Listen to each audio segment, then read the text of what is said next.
Hello everyone and welcome back to Green Wings Migration YouTube channel. My name is Eleonora, I'm a registered migration agent here in Perth, Western Australia, and the agency I manage is Green Wings Migration.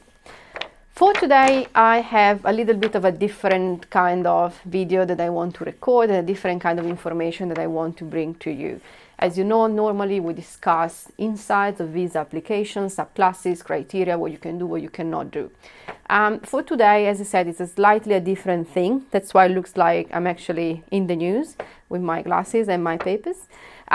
Because last week I attended the Migration Institute of Australia National Conference, State Conference in Western Australia, where departmentals, representatives and other stakeholders took the stage and explained to many, migration agents, what were the news and what were the data collected during the past financial year, as well as what is to be expected by the new financial year. And everything they said was also confirmed and clarified by the department in the following days. For example, the confirmation of the migration planning levels that I expect to meet in 2026. So on the 29th of August, when the conference took place, they announced that 185 places would have been kept in terms of skill migration, work migration. And it's very interesting to see how the allocated quota are distributed between the different kind of visas. And in fact, you can see that employer sponsor has 44,000 places, as well as the regional migration has 33,000 places. So it's a good 70,000 plus allocation for visas that require an employer sponsorship kind of thing, which is much, much higher than the skill visas, so the points-based system visas, where we have only 16,900 places for visa 189 and 33,000 places combined for 190 and 491. So if you've been following our videos before, you would have definitely listened to me saying, I think there is a clear tendency of the department preferring employer sponsorship visas versus skill visas. And I think these numbers, these data do confirm that assumption. And if you think about it, it might have sense in political, budgeting, planning terms, of course. So if you are sponsored by an employer, it means that you are required to cover a genuine immediate need of an Australian business to fill a full-time position, versus skill visas that obviously allow you to get a visa to become permanent resident in 2 options out of 3, but then give you the opportunity to do actually whatever you want. So you are not compelled to keep performing the occupation you were sponsored under. So that program allows people to come to Australia, obviously goes and helps creating and expanding Australians' population, but does not necessarily always, at least, looks after the economical needs or the professional needs that the country might show having. The second point that was discussed was a little bit more of insights about the NIV visa, the National Innovation. National Innovation is the latest product of the Global Talent Programs. So they started a few years back and they aim to bring to Australia the best of the best. And the programs have slightly changed in the past years as well. When I say they slightly changed, I mean they actually became more competitive, more harder to obtain a visa of this kind. So the latest product is this National Innovation Visa, which is very competitive and it's very hard to get it. There are only 4,300 places in the program. And that is targeted to people who can really clearly show to be the best of the best in their industry, in their sector, with the industries and the sectors and the occupations being divided in primarily 2 groups that they call tiers. So we have a tier 1 and tier 2. And I'm going to read it for you so I don't run the risk to miss anything. In tier 1, the priority sectors are critical technologies, renewable energy, and the health industries. And in tier 2 sectors, we have education, agri-food, defense and space, finance and fintech, infrastructure and resources. And I should actually add another one, which is not here, which is sports. Sports and arts. So the way Visa National Innovation works is that if you are a prominent exponent of the industry, of the sector that belongs to any of these tiers, you might lodge your expression of interest, and if that expression of interest is considered and you are invited, you will be able to follow through in the process and eventually lodge your visa. I must add one little thing, that it's a very personal consideration. So we start having people approaching us and asking us to be considered under the criteria of this visa. What is important for me to communicate is that the criteria for this visa are very much subjective. There is a lot of individual power, if you want, in the Department of Immigration to say, yes, this person is special or good but not special, okay? And sometimes I did find myself telling people, look, I don't really think you could make the cut for this visa. It's not personal, right? So it's just that we know how competitive that system will be. We kind of know what is the exceptional circumstances, exceptional characteristics that the department will be looking for, considering that they can only give 4,000 visas a year, 4,300 in 2026. So if we or I say, look, I don't think you will be successful, don't think I have something against you, don't think that, I don't see your true potential, is that I simply want to be realistic and give you the opportunity to choose. Clearly, you are always free to lodge your expression of interest for the National Innovation Visa, but because those criteria to be met are not black and white, it might not go ahead in the way that you hope for. So just a little disclaimer that I don't have anything personal against you. Then, third thing to discuss, tribunal. The Administrative Appeal Tribunal changed to the Administrative Review Tribunal a few years ago, a few months now. It's incredible, kind of, astonishing to see the increase of appeal requests that the tribunal has received. Now, this has nothing to do with them changing the names. This has a lot to do with the amount of visas that get refused at departmental level. And if you are in Australia, last 2024-2025, you would have definitely seen a spike in the refusals rates, especially in the student visa sphere, right? So thousands of student visas refused on genuineness ground, on financial grounds, on English grounds. Anything that the department could use to catch you out, if they could use it, they did.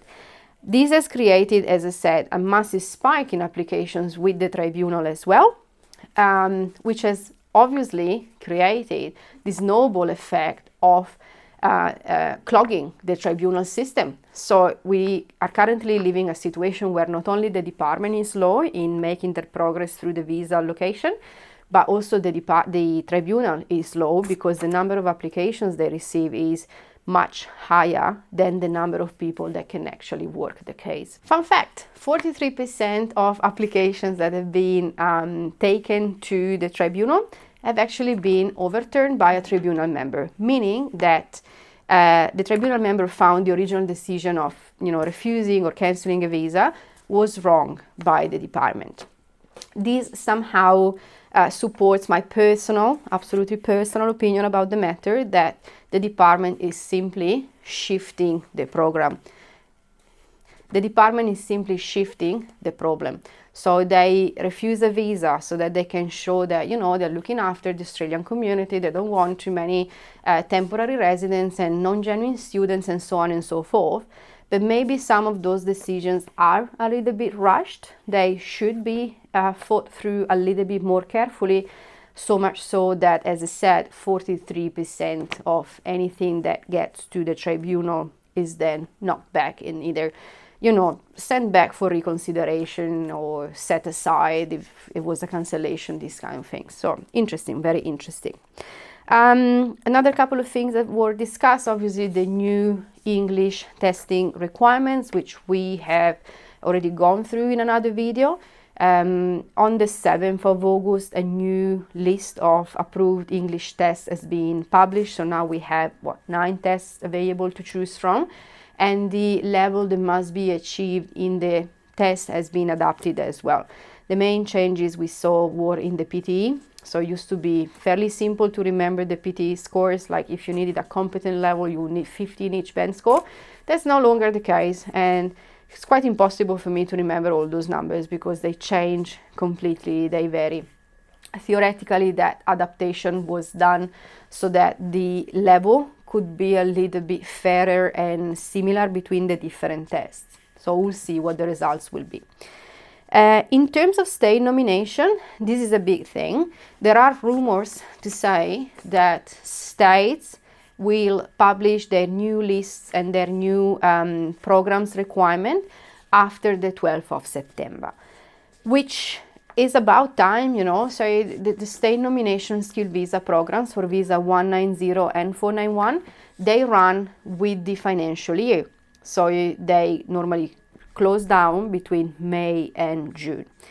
And they should reopen as soon as possible once the new financial year begins. So it gives people as much time, as much months as possible, as many months as possible, to actually receive their invitation if successful. If you consider this financial year, so we are already in September, and assuming the program might close around May next year, the number of months, the window of time available to receive an invitation for the lodge expression of interest has been, shrunk a little bit. So the sooner they start, the better, because that way everyone who lodges their expression of interest might actually have a fair go in possibly receiving an invitation. And speaking of invitations, what happened recently on the 21st of August, invitation for 189 visas. Very surprising. Like the last one that occurred was in November 2024. So they really took their sweet time before considering whether to run another invitation round. So much so that some more experienced and, migration agents who have been around longer than me thought that it was not gonna happen again. It was that bad. But luckily that wasn't the case. So we did have an invitation round. Not all occupations have been invited. There was a focus on constructions, health and teaching, and no chef. We got a guy asking yesterday whether chef has been taken off the list. No, people, it has not been taken off the list. Simply they have not been inviting chefs as much as they didn't invite other occupations as well. So if the occupation that you were hoping to be invited for has not been called in the last invitation round on the 21st of August, it doesn't mean there was a list change. It simply means that the department didn't have any interest in inviting those EOIs for those occupations, okay? How did the trend go? Well, interesting. Very high pointers, right? So most of the occupations, basically all of them, were invited at 90 points plus, except occupations in the trade sphere, in the building sphere, and some nurses as well, where the invitation occurred at 65 points. So what does this suggest? It suggests that the program, again, is extremely competitive, that unless your occupation is in very high demand, surely you heard about housing crisis, therefore needs to build more houses, aka let's bring in the tradies. You really need to be a top performer and have very high points. And sometimes this is only achievable through English, because if you consider the points criteria on the points test, you will see that the only thing you can actively work towards in order to improve your chances is your English level. Because the other things, age is what it is. Years of experience take years to become more and therefore give you more points. And also completing additional qualifications does take time. So if you want to work and improve your chances with better points, the only thing you can do in the short time is your English. So some of the occupations that I checked and I actually selected because I think they do stand out in terms of how many points were required. We have electronic equipment trades worker, with 110 points, which really, how did you do it? Must be, I mean, fairly young, but at the same time with a little bit of experience and clearly very high points for qualifications. And sure enough, very proficient superior English speaker. Well done. Metal fabricators, which is also a fairly common occupation, but were invited at 105 points. Some specialists, doctor specialists, health providers like dermatologists and osteopaths with 100 points. And then, as I said, nurses and midwives who stand out for the other reasons. So they are normally invited with a little bit of a higher points level, but this time some of them were invited at 65 as well. So building houses, caring for people, definitely needed in Australia. So just, summarizing a little bit what was discussed in the conference and what we got to understand from the recent news that the department published. The 2026 financial year program is going to look similar to the previous one in terms of allocations and visa numbers. The skilled visa programs are tough and competitive compared to the employer sponsorship visas, where we can still see big appreciation by the department towards those visas. Despite being tough and competitive, they are nowhere near to be comparable to the National Innovation Visa, which is only for 4,000-ish lucky souls who really can demonstrate being the top peak exponent in their field. Even more so when obviously their fields aligns with Australian needs and the tier occupations 1 and 2. And in terms of, refusal rates and being successful with the department, clearly make sure that your applications are bulletproof, whether you do it by yourself or you use an agent. Obviously, if you use an agent, that shouldn't even be something to consider, but the department is quick in refusing when they are not fully satisfied that all criteria are met.